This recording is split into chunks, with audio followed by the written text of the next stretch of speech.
First, Barack Obama has been whining lately, last few days, that his opponents have reminded America about his past relationship with domestic terrorist William Ayers.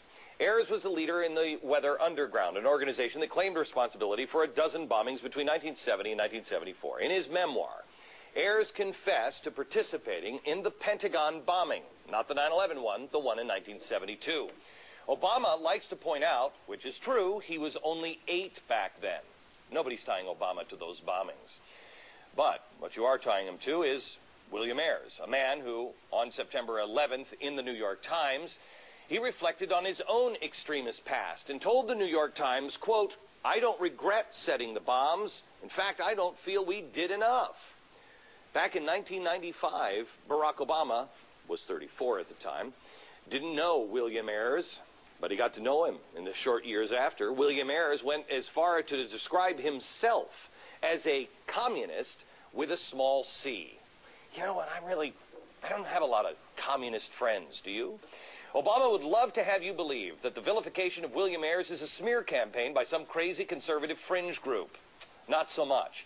I want you to take a look at this expose originally aired on one of the least conservative fringe organizations I can think of, CNN, and our own Anderson Cooper 360.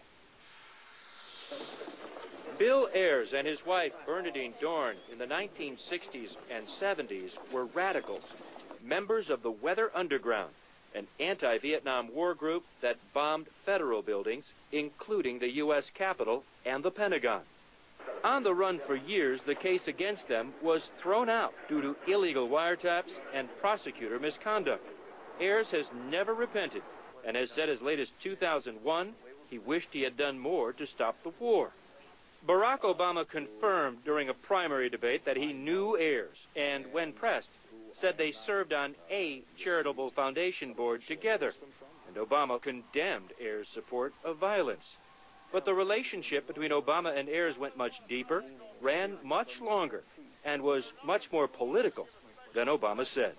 What they are arguing is that somehow the fact that these two people who served both educational reformers in Chicago, both of whom did have their paths crossed professionally as well as neighbors occasionally, that somehow this association is a problem for Barack Obama because of Bill Ayers' past and things that happened in the 1960s when Barack Obama was 7 years old. And that's just wrong, and frankly, it's quite unfair. One place their paths repeatedly crossed, according to a CNN review of board minutes and other records, was Chicago's Annenberg Challenge Project, where a $50 million grant from the Annenberg Foundation matched locally raised funds to improve schools. According to participants and project records, Bill Ayers fought to bring the Annenberg grant to Chicago. Barack Obama was recruited as its chair. For 7 years, Bill Ayers and Obama, among many others, worked on funding for education projects, including some experiments supported by Ayers. Stanley Kurtz, a conservative researcher for the Ethics and Public Policy Center, has also been reviewing the recently released records of Chicago's Annenberg Challenge.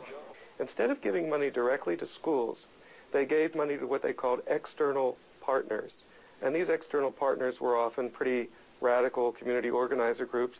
And the board gave hundreds of thousands of dollars to Bill Ayers' Small Schools Project, promoting alternative education like the Peace School, with a curriculum centered around a United Nations theme, and another school where the focus was African American studies.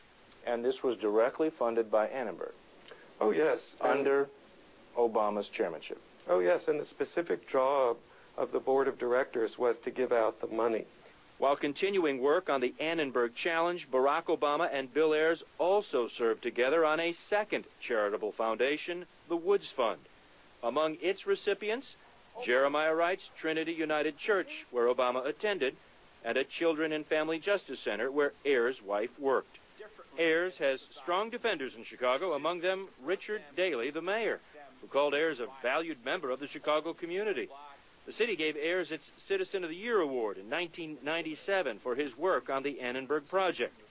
For Obama, the chairmanship of the $100 million Annenberg board helped vault him from Southside Chicago lawyer to political player, and that, too, has another connection to Bill Ayers.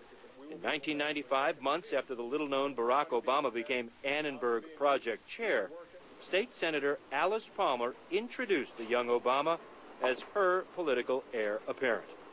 Where was that introduction made? At the home of the 60s radicals, Bill Ayers and Bernadine Dorn.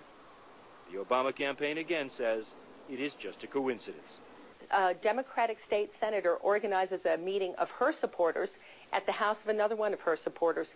What is the problem here, Drew? It is the worst kind of inference and the worst kind of politics to say that somehow that says something about Barack Obama. That was CNN's Drew Griffin reporting, and gosh, don't you just hate all those evil conservatives over at CNN? Back in a minute.